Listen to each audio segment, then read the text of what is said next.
अस्सलाम वालेकुम नाजरीन, मैं Asad Abbas Bhatt advocate high court हाजिर खिदमत हूँ कुछ नई कानूनी, आइनी और सियासी खबरों के साथ जो शायद आपके इल्म के अंदर इजाफा कर सकती हैं। नाज़रीन, इंटरनेशनली जो सबसे बड़ी खबर रही है वो तो यही रही है कि ईरान ने पाकिस्तान की जो फ़िज़ाई हदूद है उनकी खिलाफ वर्जी की है और बलूचिस्तान के अंदर एक जो है कालादन तंजीम के ऊपर मुबैना तौर पर हमला किया, जिसके अंदर गालिबन 2 बच्चे और शहीद हो गए हैं और 2 बच्चियाँ शदीद ज़ख्मी हुई हैं। और पाकिस्तान ने उस चीज़ का बड़ी मज़म्मत के साथ इजहार किया है और कहा है कि ये इंटरनेशनल जो हमारा लॉ है, international law relating to the air space है, उसकी वायलेशन है और पाकिस्तान की खुद मुख्तारी के ऊपर ये अटैक है। और इसके ऊपर मुख्तलिफ जो लोग हैं उन्होंने भी अपने अपने कमेंट्स दिए हैं, उसके बारे में बात करते हैं। पहले तफसीर पढ़ लेते हैं ये मामला हुआ क्या है। अच्छा जी, दफ्तर खारजा का कहना है कि पाकिस्तान की मुख्तारी की ये खिलाफ वर्जी मुकम्मल तौर पर नाकाबिल कबूल है और इसके संगीन नताइज निकल सकते हैं जिसकी ज़िम्मेदार ईरान पर आयद होगी। दफ्तर खारजा की जानिब से जारी करदा बयान में मज़ीद कहा गया कि पाकिस्तान ने हमेशा कहा है कि दहशत गर्दी खित्ते के तमाम ममालिक के लिए मुश्तरका ख़तरा है, जिसके लिए मरबूत कार्रवाई की ज़रूरत है। यकतरफ़ा कार्रवाइयाँ अच्छे हमसाया ताल्लुकात के मुताबिक नहीं हैं और ये दो तरफ़ा एतमाद को शदीद नुकसान पहुँचाती हैं। वज़ारत खारजा का कहना था कि पाकिस्तानी फ़िज़ाई हदूद में ईरानी हमले के नतीजे में 2 मासूम बच्चे जाँ बहक और 3 बच्चियाँ ज़ख्मी हुई थी। मज़ीद बयान में मज़ीद कहा गया कि पाकिस्तान ईरान की जानिब से अपनी फ़िज़ाई हदूद की बिला इश्तियाल खिलाफ वर्जी और पाकिस्तानी हदूद में हमले की शदीद अल्फाज में मज़म्मत करता है।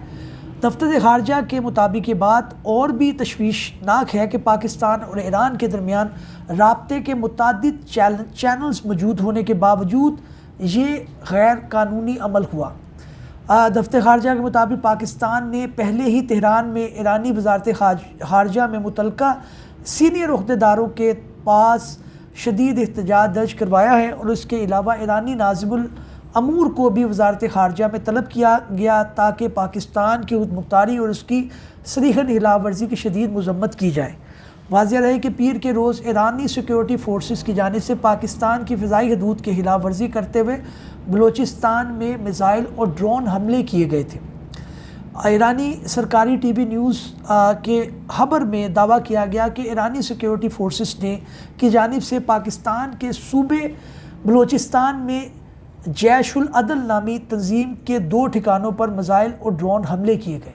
अब इसके अंदर 2-3 चीज़ें बड़ी इंपॉर्टेंट हैं। एक तो ये है कि जब आपके पास इतने ज़्यादा चैनल्स मौजूद हैं कि आप बात कर सकते हैं, आप उसके अंदर राब्ता करके बता सकते हैं कि भाई ये जैश-उल अदल नामी एक तंजीम है बलूचिस्तान में, आप इसके खिलाफ कार्रवाई करें, तो फिर कोई जवाज़ नहीं बनता कि आप इस तरह से अटैक करें और एक मुल्क की सालमियत के ऊपर ये मामला हो।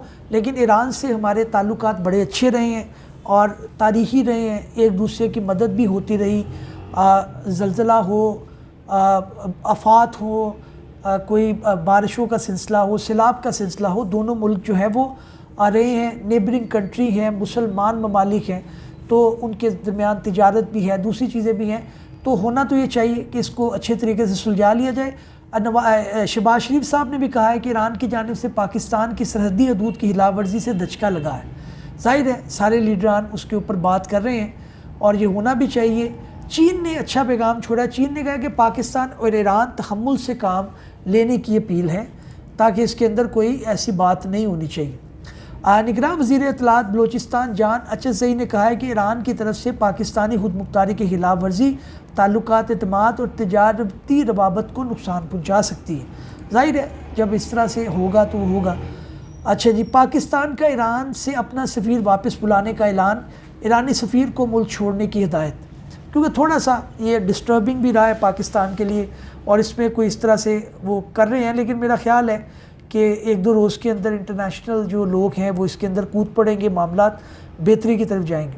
अच्छा जी, सुप्रीम जुडिशल कौंसिल जिसने मज़ाहिर नकवी साहब को शोकाज नोटिस दिया हुआ था और उसकी कार्रवाई चल रही थी, उन्होंने अपना तहरीरी फ़ैसला जारी कर दिया है और उस तहरीरी फ़ैसले के अंदर उन्होंने यही कहा है कि जनाब सुप्रीम कोर्ट के जो जज हैं मज़ाहिर नकवी की सुप्रीम जुडिशल कौंसिल कार्रवाई के ख़िलाफ़ दरख्वास्त पर 8 जनवरी की समाअत का तहरीरी हुक्मनामा जारी हो गया है और इन्होंने कहा कि जनाब इनकी जो इस्तदा है ना कि कार्रवाई रोकने की, वो इस मरहले पर कबूल नहीं हो सकती। हालांकि लीगल पोजीशन कोई दूसरी है, لائرز کوئی دوسری بات کر رہے ہیں، لیکن بہرحال اس کے اندر ابھی الیکشن کے بعد تک یہ معاملہ چلا گیا ہے، لیکن اس کے اندر بات جو ہے وہ یہی ہے کہ ابھی یہ چلے گا معاملہ۔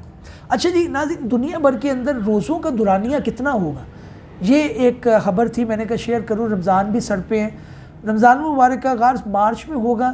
مختلف ممالک میں روزوں کا دورانیہ اس مرتبہ 12 سے 17 گھنٹے کے درمیان ہوگا، تو یہ 12 سے 17 گھنٹے کے درمیان یہ ہوگا۔ اگلی خبر لاہور ہائی کورٹ سے جناب کے سابق وزیر شیخ رشید کو الیکشن لڑنے کی اجازت دے دی گئی ہے۔ ان کے جو ہے وہ 3 رکنی بینچ نے یہ اجازت دی ہے۔ ان کے کاغذات نامزدگی کو چیلنج کیا گیا تھا، لاہور ہائی کورٹ نے اپیلیٹ ٹریبیونل کا فیصلہ درست قرار دے دیا ہے۔ نیچے ریٹرننگ آفیسر نے غالباً ان کے جو ہے وہ 56 سے کاغذات نامزدگی تھے وہ نامنظور کیے تھے۔ سپریم کورٹ نے ایک اچھی آبزرویشن دی ہے، انہوں نے اپنے کیس کے فیصلے کے دوران جو ہے وہ انٹیریئر منسٹری کو، فورن منسٹری کو بلا لیا ہے۔ ان کا یہ کہنا ہے کہ جناب پاکستان سے کلیش اینڈ کوف کلچر کو ختم کرنا ہوگا۔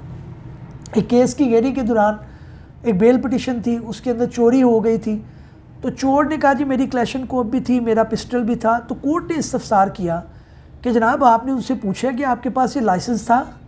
اگر لائسنس نہیں ہے تو اس کی چوری کی آپ کاٹ رہے ہیں ایف آئی آر۔ انہوں نے کہا مجھے بھی آفرز ہوتی تھی کہ جناب آپ کلیش اینڈ کوف رکھ لیں، آپ اس کا لائسنس لیں، لائسنس آپ بانٹ رہے ہیں۔ چاروں آئی جیز کو بھی غالباً انہوں نے بلا لیا ہے، اور اچھی بات ہے کہ یہ معاملہ جو ہے وہ اس طرف جائے کہ جس کے اندر منیمم مسئلے کی نمائش، نمود و نمائش اور استعمال ہو سکے، تاکہ یہ ایک ریت بن گئی ہے جناب کہ ہر بندہ ویپن اٹھائے پھر رہا ہے، کوئی علاقہ غیر نہیں ہے جہاں پہ قانون نافذ ہونا چاہیے۔ اچھا جی، عدت کے دوران نکاح نامہ بے قاعدگی نہیں بلکہ باطل ہے، وکیل خاور مانیکا صاحب نے یہ کمپلین فائل کر دی ہے۔ اب وہ کہتے ہیں جناب یہ باطل نہیں ہے، یہ جو ہے نا بے قاعدگی نہیں ہے، ایسی ریگولیٹری نہیں ہے کہ بعد میں، حالانکہ میں پڑھ رہا تھا کہ اسلام کے اندر اگر عدت کے دوران نکاح ہو بھی جائے تو اس کے اندر جو ہے وہ دوبارہ نکاح ہو سکتا ہے، اور دوبارہ انہوں نے کر لی ہے۔ ان کا یہ کہنا ہے اب یہ اوفینس ہے کہ نہیں، اس کے اوپر بحث چل رہی ہے، تو ان کے وکیل نے بہرحال آرگیومنٹ اپنے فلوٹ کرنے ہیں، وہ اس کے اوپر بات کریں گے۔ بری خبر ہے ایک جناب کہ حماس کے خلاف جنگ 2025 تک جاری رہ سکتی ہے۔ اسرائیلی وزیر اعظم نیتن یاہو 2025 دن گزارنا وہاں پر جو معصوم بچوں کے لیے اس سردی کے اندر یا ایون گرمیوں کے اندر یہ بڑا ایک مشکل مرحلہ ہے۔ انٹرنیشنل کمیونٹی کو اس کے اندر انٹربین کرنا چاہیے اور جتنی جلدی ہو سکے معاملے کو ڈیفیوز کرانا چاہیے۔ وہاں پر تو سنا کھانے پینے کا قحط آ چکا ہے۔ اچھا جی، ملک کے اندر فی تولہ سونے کی قیمت میں 2000 روپے کی کمی دیکھی گئی ہے۔ اس کے اندر بھی جو لوگ انویسٹ کر رہے ہیں ان کو یہ دھیان رکھنا چاہیے۔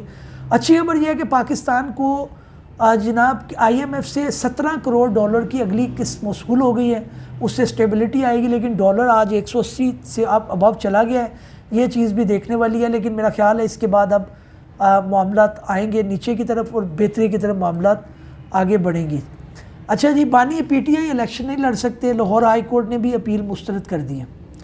دیکھیں ایک بندہ وزیر اعظم رہا ہے، اس وقت ان کی جو ہے اپیل ہی مسترد ہو رہی ہے، حالانکہ قانونی طور پر ان کو ہونا چاہیے، لیکن ٹیکنیکلٹیز کے اندر اس بار بہت معاملات ہیں۔ کہا یہ جا رہا ہے کہ ان کا جو پرپوزر تھا یا سیکنڈر تھا وہ اس حلقے سے نہیں تھے جو ان کو کر رہے تھے، تو وہ بھی ایک مسئلہ ہے کہ جو پرپوز کرتا ہے یا سیکنڈ کرتا ہے اس کے لیے بھی مسائل پیدا ہو جاتے ہیں، لوگ ڈر بھی رہے ہیں۔ ایکول اپرچونٹی دینی چاہیے تاکہ جمہوریت کے اندر استحکام ہو، جو بھی پارٹی آئے پھر وہ سرو کرے، ملک آگے کی طرف بڑھے۔